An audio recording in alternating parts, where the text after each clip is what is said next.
জীবনে কিছু মানুষ আসে, অনেক স্বপ্ন দেখায়, তারপর একদিন কোনো ব্যাখ্যা ছাড়াই চলে যায়। আর আমরা তাদের চলে যাওয়াকেই নিজের জীবনের শেষ অধ্যায় মনে করি। কিন্তু সত্যিটা হলো, যে মানুষ চলে যেতে চায় তাকে ধরে রাখা যায় না, আর যে থেকে যেতে চায় তাকে ধরে রাখারও প্রয়োজন হয় না।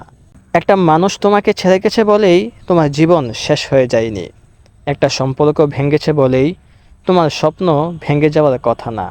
আমরা প্রায় একটা ভুল করি, যে মানুষ আমাদের ছেড়ে গেছে তার স্মৃতিকে আমরা নিজের ভবিষ্যতের চেয়েও বড় করে ফেলি।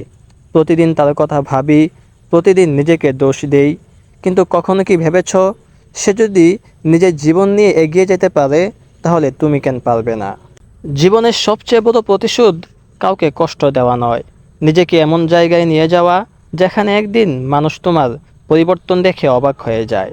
যে তোমাকে অবহেলা করেছে তাকে ঘৃণা করো না, শুধু এতটাই সফল হও যেন তোমার নাম শুনলেই মানুষ সম্মান করে। মনে রেখো, ভাঙ্গা হৃদয়ও একদিন নতুন স্বপ্ন দেখতে শেখে, যদি তুমি নিজেকে সুযোগ দাও। আজ তুমি কাঁদছ, হয়তো মনে হচ্ছে এই কষ্ট কোনোদিন শেষ হবে না। কিন্তু বিশ্বাস করো, সময় সব কিছু বদলে দেয়।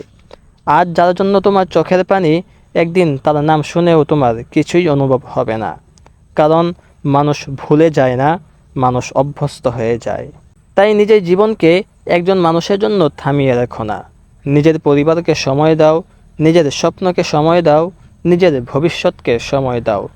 একদিন তুমি যখন সফল হবে, তখন বুঝবে যে মানুষটা চলে গিয়েছিল, সে তোমার জীবনের শেষ ছিল না, সে ছিল শুধু একটি শিক্ষা।